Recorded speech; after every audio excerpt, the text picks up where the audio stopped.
Hello, this is Joe Sonona with Coffee Talk with Sonona Speak Seminars.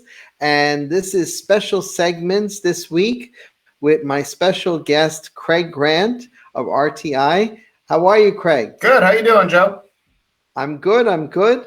How's it going down in Florida? Not too bad. Actually, it's kind of Florida cold right now. We actually got into the 40s today. So. Oh, that is cold. Wait Yeah, till we you get get like into the 2 weeks of winter a year, and we're kind of right smack in the middle of it right now. So, but I'm loving it. I love the weather because I grew up by you. So tell me a little bit about yourself. I know you, but tell the audience a little bit about yourself, where you come from, and what exactly do you do for realtors? Sure. Again, my name is Craig Grant. I'm the CEO of RETI, and that stands for the Real Estate Technology Institute. And first, as an independent speaker and instructor, I'm very active in industry teaching all over the world under normal times, not pandemic times, everything about technology, marketing, and cybersecurity. So I speak at a lot of events and associations, conventions, stuff like that, really trying to help today's realtor just understand how to use tech and make it work for them, not against them in their business, whether it be in the marketing, their tools, everything. And then the other side of it is I run the site called reti.us, which is an amazing resource for realtors. We have over 2,500 instructional videos. We do weekly webinars on technology and marketing topics. And it's a membership-based site, but our weekly webinars are always free to the public. I see. That's how we met, by the way, on the road. True, very true. Two speakers on the road. And I was very impressed by your technology classes. And recently you did a class for the Long Island Board of Realtors. I thought it was well received. It was people were raving about you. Tell me why they were raving about you. What products did you bring out or roll out for 2021? A lot. Well, here's the deal. Like what I did for LIBOR was kind of their general annual membership meeting. And they just wanted me to kind of give all the best technology tools you could use in your business. So I went through everything, how to do the whole job virtually, which we'll talk about is definitely a big trend for 21.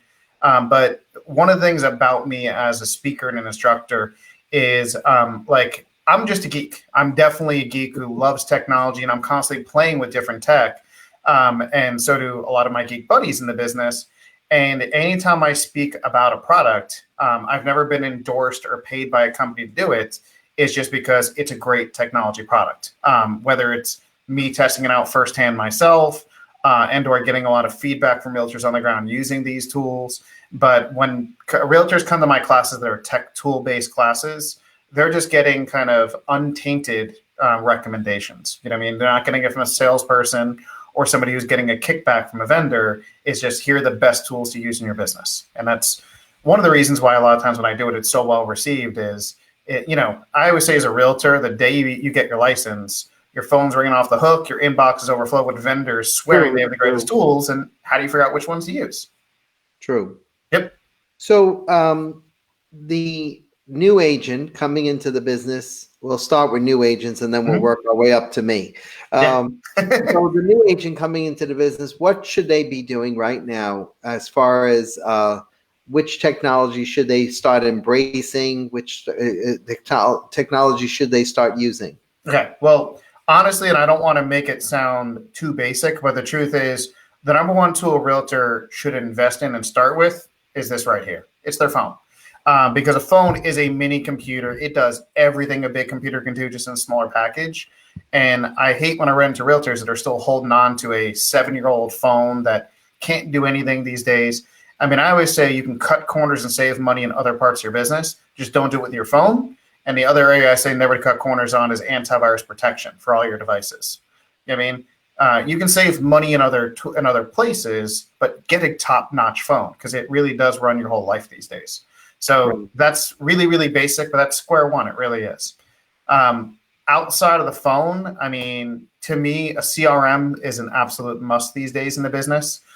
Just because realtors have so much going on in their business, leads coming in from 20 different sources, and you got a note taking and using different programs. Just having one program to kind of log all information and keep you on top of things is a necessity. And I put especially on RETI, like we have a whole section on our site just in with CRMs and how to pick one and tools to help you figure it out because What it is is a such an important CRM? piece.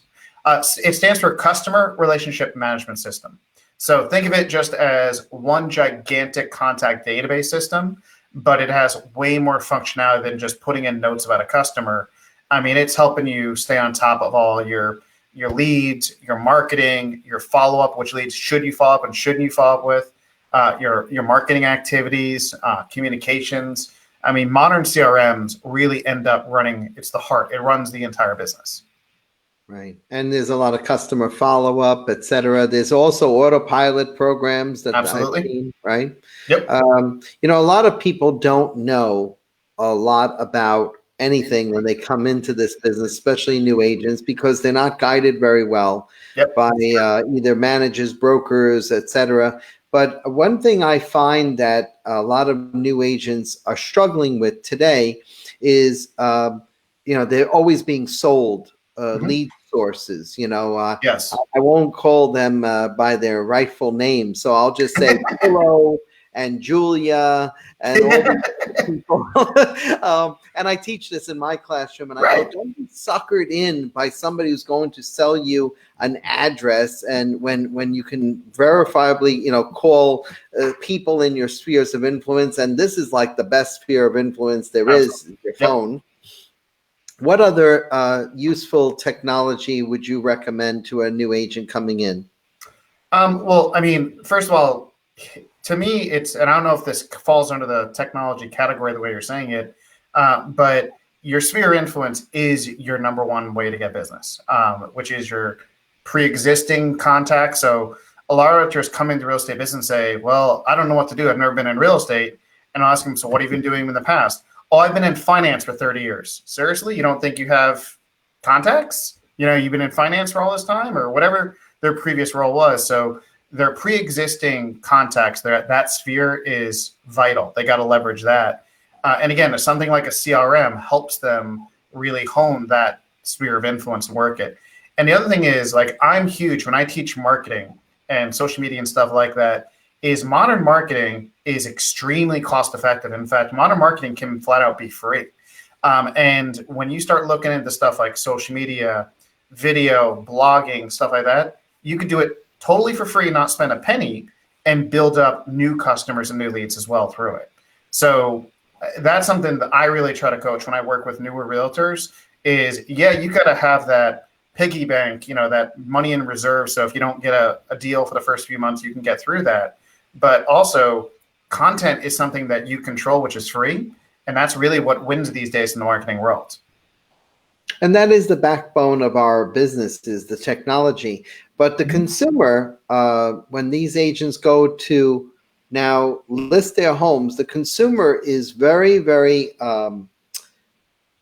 either they're conscientious of this or they're not conscientious, is that they want a realtor who knows technology, who knows how to market their home. Yes. So, and I see a lot of realtors fumbling with this aspect. Like, they don't know where to put that person's home. They don't know how to use social media.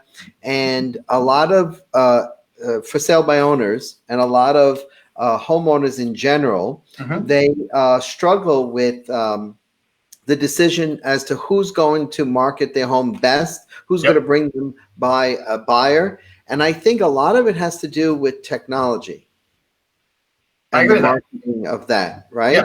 Yep, absolutely. And well, it's not so much that it's about technology. And I teach technology on a daily basis to realtors. And I would say 90% of my rooms everywhere I teach, it's somebody who's either scared or paralyzed by tech. Like most realtors, especially, and I hate to say it, but the more senior realtors, and I'm talking in age, not blank they've been in the business, but they're just well, they're just scared of technology. Or they're scared of social media. And anytime I run into anybody that tells me that, they're like, "Oh, these kids are just more savvy," or they're just born learning tech. And I'm like, really? Because you give a phone to a 3-year-old, they don't ask questions. They just figure it out. You give that same phone or device to a senior citizen, and they're afraid they're going to break it. And the only difference is fear. You know what I mean? but a lot of them are just afraid to try something new. They're afraid to put themselves So is out that there. your advice to an old pro like myself, not to be afraid of technology? Yeah, absolutely. Fear is the biggest obstacle. And it comes in so many different variations. I mean, I can't tell you, videos to me is the number one best performing thing in the marketing world right now. And again, I can go back to the same kind of stats of, 90% of the people in my classes tell me I don't like to be on camera. I hate myself on camera, right? Right. It all goes back to fear. You just got to get over it and just do it. Because, Right. I mean, if you look at some of the successful realtors out there, they're not beautiful. They just put themselves out there. But, like I've been doing video for a long time, and I'm not fearful of video. I used to hate the way, I looked on camera, the way I sounded on camera. Yep. However, what other agents have told me about video is that they don't have enough content. They don't know what to say. Like, you can have those agents that say, hey, I'm here at an open house, and look staring right at the camera, or, announcing their new listing. What other content could an agent be putting out there in using that video? There's so many categories. I know that's a broad question. First of all, no. I'm just saying, to me, I'm saying there's a lot of different areas you can go. To me, the number one category of content that a realtor should consider creating is local community-based content. Whether it's, here's what it is to live in the south side of the town, or here's what the schools and the nightlife is like, or whatever it is, or interviewing shop owners and chefs at restaurants. I mean, right. The plugging yourself into the community is a gold mine, and it's a never-ending kind of like source of content. If that's not your style, I mean, you can do stuff like like educational type videos, especially if you're kind of that numbers nerd in the real estate world. You can be doing market updates and stats and just help educate the consumers about what's going on, because real estate is such a knowledge-based business, and consumers, most of them, are totally in the dark. You know what I mean? So if you are that one helping them educate and walk them through it, that's a gold mine again.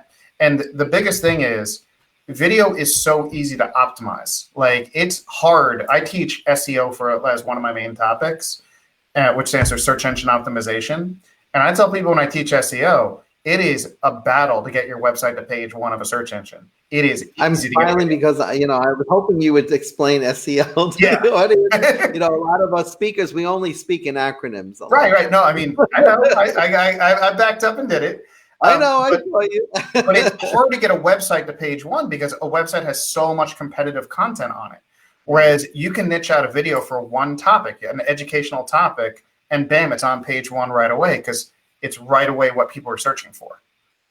Well, I think that a lot of agents are not guided. They, not only is it the fear, the content, now what is the best? So I'm looking at my phone and I'm staring at it. I have one of these thingamajiggies on my phone. What do they call those pop-up things? Pop rings. Right, pop rings. And I'm going like this, and which angle should I point the camera at? And do I use a microphone? And I have my my headsets here, and do I use the microphone here? Do I use another microphone? I bought a $10 mic, that noise reduction mic. I clipped it over here. Am I on the right track here? Yeah, pretty much. I mean, there's a couple of things that I kind of throw in if you really want to do video and do it right. One is a gimbal, which, if you don't know what a gimbal is, it's a handheld stabilizer. So in other words, you can be walking around, you can be going up and down stairs, and not worry. Not only can you turn it and stuff like that, but also the stabilization part is built in, meaning you could be talking as you're going up a staircase and the camera will remain completely steady. You won't see the bouncing and shaking, which drives consumers nuts. They hate the bouncing. So a gimbal is pretty key. And they've actually, and I just got a new one about 2 weeks ago, they actually now have combination gimbals and selfie sticks. So, oh, wow. That's good. So like your gimbal, you could just kind of click a button, all of a sudden it slides out and gives you that extra 3 feet, which gives you what you're looking for. You know what I mean?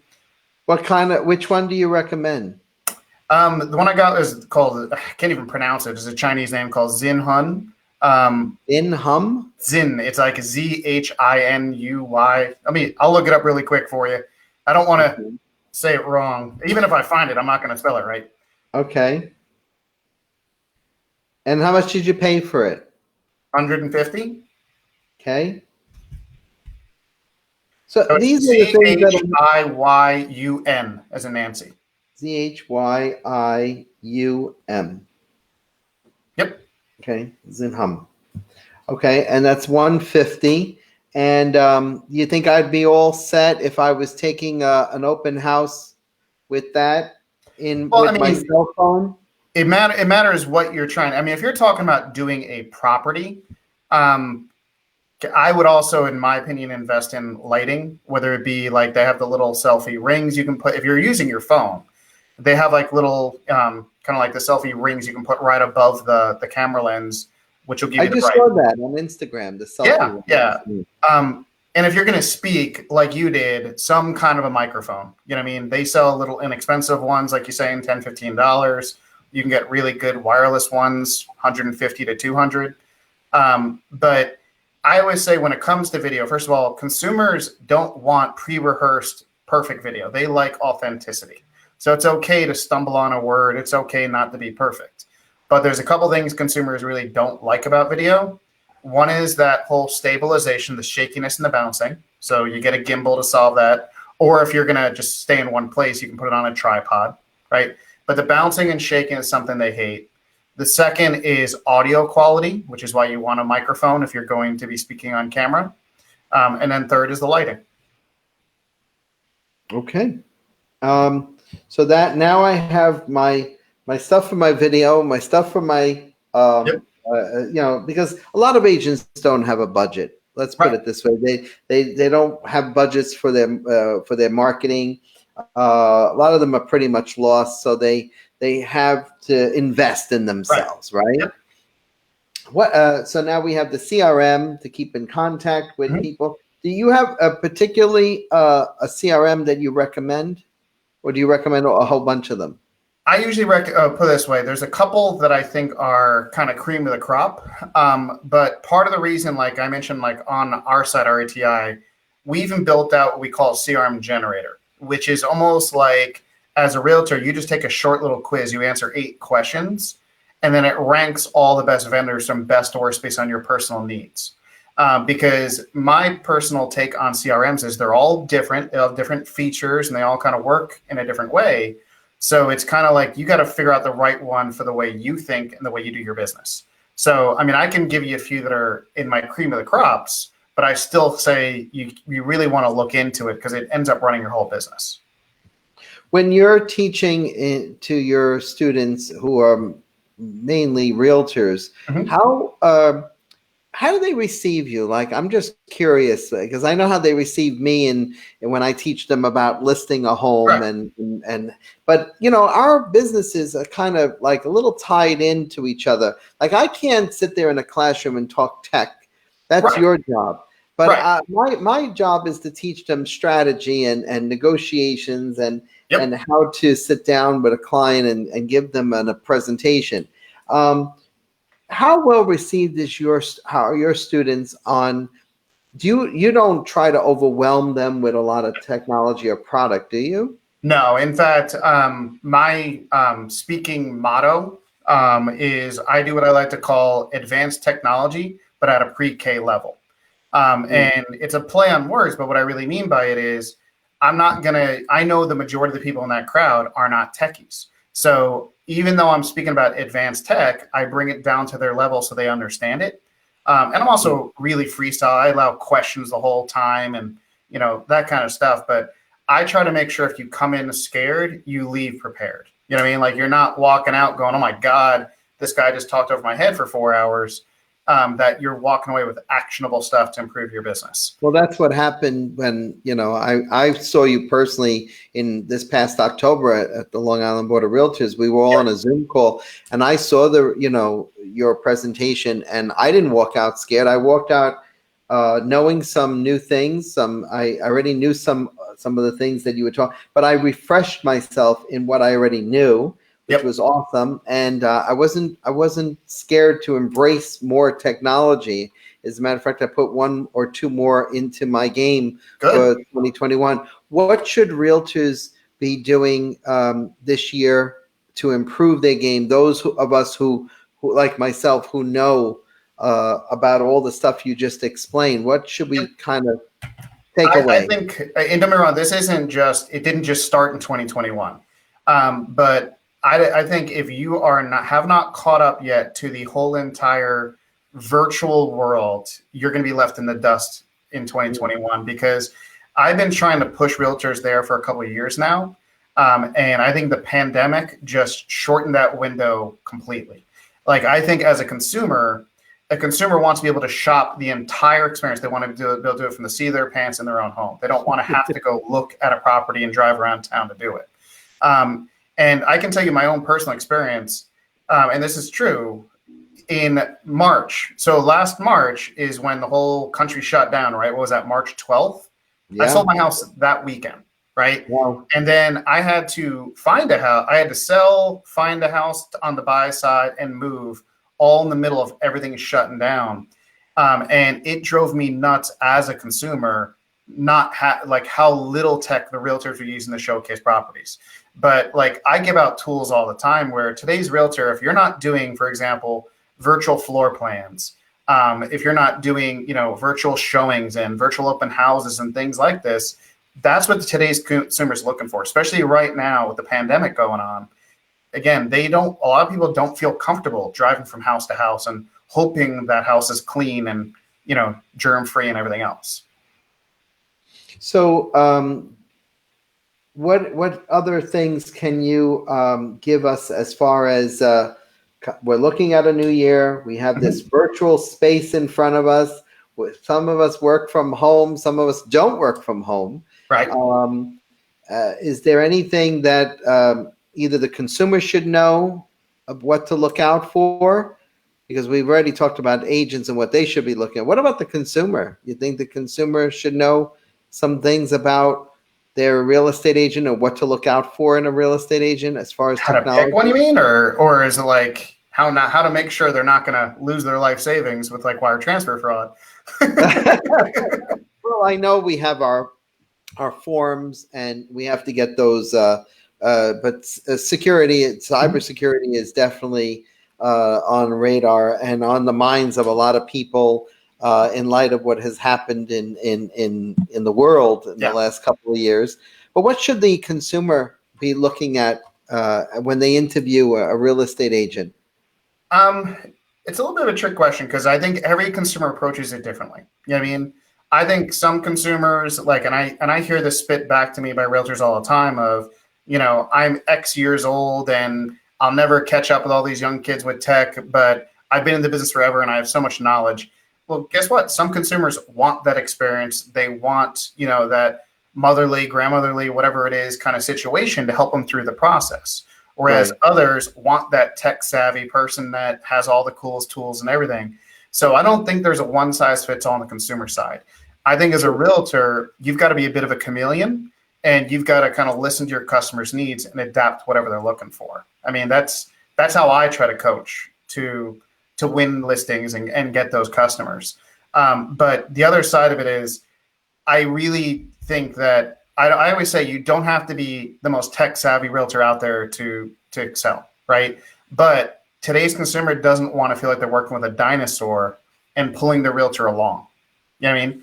So a lot of when I teach of how to work with today's customer is, even if you're not tech savvy, you want to present yourself as tech savvy. And for example, like one little trick that I give to realtors is, I call it my little tech toolbox worksheet, which is you just create like a little one-page worksheet of a handful of apps and tools to give to the consumer that they can use during the process, right? Whether it's your own website, your local property appraiser's site, a certain app that you love like HomeSnap, whatever it is. But you just give the consumer a handful of tools and say, hey, here's a few tools that you might want to check out if you want to do any of your own work. And then you ask them one little question. Do you want me to teach you how to use these, or are you okay figuring them out on your own? Because it's also a good way to engage and on the buyer side. What's that? Texting has become a very popular item. Yep. I always ask my consumers, do you prefer that we text together, but I don't like to text important stuff. Just a quick question, yes or no, Yeah. or can I show your house within an hour? The texting has become that important to the consumer. Absolutely. But buyers and sellers, alike, some of them, they prefer that, especially the younger generation of buyers and sellers, they prefer the method of texting or group texting. Me, There have been a lot. Life on a group text. Yep. There have been a lot of studies that have shown it is even though it might seem like it's the younger customer, it's not. All generations now prefer texting. It's become the most preferred method of communication for all generations. And the reason is, it is not only is it kind of quick, that little yes, no answers, but it's also completely uninterrupted.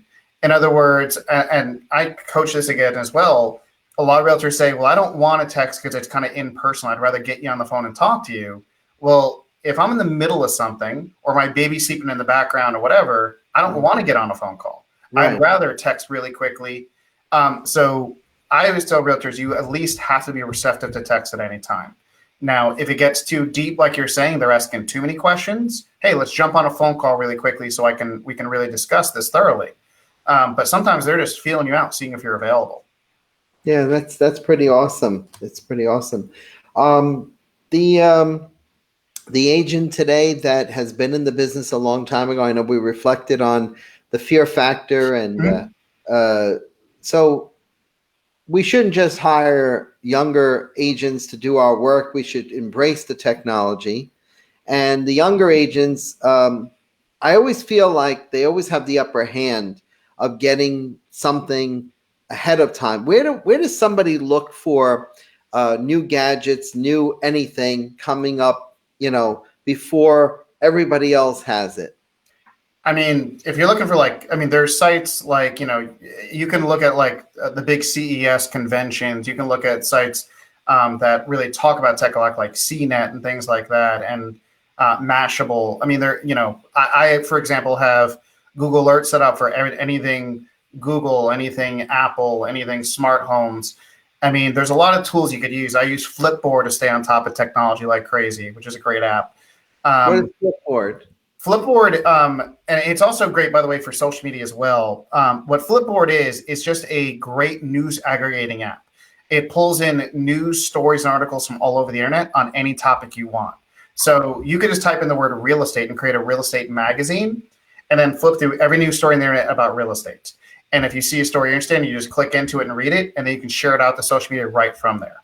So I use Flipboard sometimes just to stay on top of stuff, but also it also gives me a lot of either content or ideas through social media and blogging as well.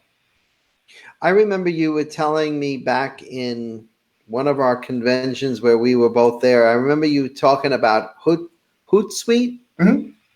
And tell the audience what realtors what Hootsuite is. Okay, so Hootsuite, which is Hoot like an owl, HOOT, Suite, SUITE. It's what's called a social media dashboard. Now, little warning that I'm going to give you. When I teach social media, one of the things I'm very big on is only take on what you can handle in social media. In other words, if social media is pretty challenging for you or you don't have the time for it, just do one site and crush that one site, right? If you feel like you can handle a second site, take on the second site. What Hootsuite basically is it's called a social media dashboard. And it means you can run all your social media accounts, your personal accounts, your business pages, your groups, everything out of one location. Now, if you're just going to take on one or two sites, you don't need Hootsuite because Hootsuite is pretty expensive. It's $30 a month, right? Yeah. And if you're just going to do a site or two, just go to that site or two. But if you're someone like me or somebody who really does a lot of social media in your business and you're juggling 10 different accounts and all this different stuff, you're like, I just can't go to 20 different places. That's what Hootsuite is really for. Okay. So again, if you're running your social media for your company or your team, you want it. If it's for yourself, you got to kind of consider, is it worth it? Instagram, Facebook, LinkedIn, Snapchat. What else we got? Twitter. Yeah. YouTube. You're trying to figure out which ones are good and bad, or which ones should they be doing? No, I break them down into generational. I break down my age group into loves Facebook. The younger generation loves Instagram. The younger generation before that loves Snapchat. Real estate wise, what's popular today in 2021? What will become popular this year? So there's 3 sites. Anytime I again teach social media, I again start at the what can you handle? How many sites can you really do and do a good job on without spreading yourself too thin? And then when you look at the numbers, there's 3 sites that just jump right off the map because they're so much bigger than the other ones audience size wise. And that is without a doubt, Facebook and Instagram are by far the 2 biggest. And you nailed it when you talked about the generational thing. So what I always say is if you're going for that under 30 crowd, you've got to have a strong presence on Instagram. You want that over 30 crowd. Now it's even more like 35-ish crowd. Now you're going towards Facebook, right? Because their 2 audiences are totally different, younger versus, over 35. And then the other site that's exploding in popularity, and hopefully with the new administration coming in, it might become more something I can recommend stronger, is TikTok. Okay. TikTok, his growth has been just ridiculous. I mean, in a year, they're up to 800 million users. So to kind of put it in perspective, you've got Facebook at 2.5 billion, Instagram at 1.5 billion, and then TikTok in a year is at 800 million and over 100 million in America. Now, we only have 300 million people here. Bump off? What's that? Who did TikTok bump off? Well, it's not so much they bumped off. If you go to the number 4 site in the list, it's all the way down to 350 million. So they've already doubled Twitter and all the other sites that are kind of bunched in around that 350 million range. So TikTok has exploded. But realtors using TikTok? Do you recommend? A lot of them are. Now, I've been very hesitant pushing TikTok to realtors because of, and it's the reason why the government has such a hard time with TikTok. I was screaming about TikTok way before the government did, because if you look at, first of all, TikTok is based out of China. So the only way to run a website in China is to give the Chinese government a backdoor to the data. And TikTok's terms of service are just terrifying. I mean, if you read their legalese, you're giving TikTok way more access than any other thing you've ever gotten access to. They're monitoring your keystrokes 24 hours a day, your microphone 24 hours a day, everything. And then the Chinese government has access to all that, which is why our government's been trying to push TikTok out or push them to sell themselves.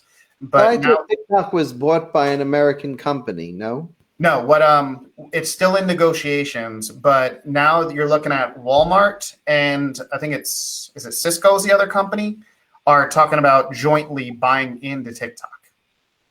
Interesting. Very interesting. You're a wealth of information. Well, I want to thank you. I might just do a part 2 to this, this special segments, because I think you overloaded, as my colleagues in the business say, you fried my brain. I try to make them not leave scared, but I do try to fry brains. That is my goal. You fried this brain, I'll tell you that much. Well, I want to thank you for being on the show. I really do. I think this deserves a part 2. Sure, anytime, man. You know how the audience receives you when we air it. And we'll bring you back for sure, because you have such a lot of information that I think every realtor, every consumer really, really needs in order to manage their business and to really make an educated decision as to who they choose as a realtor this year. I think that's important. Technology plays a great role in this. It does. It really does. Yep. So thank you again. Absolutely. This is Sonona with Sonona Speaks Seminars, and this has been another interesting segment of special segments. And this week we had Craig Grant with his tech tips for 2021. Thank you very much, Craig, again for no problem. Happy New Year, everyone. You too. Be well.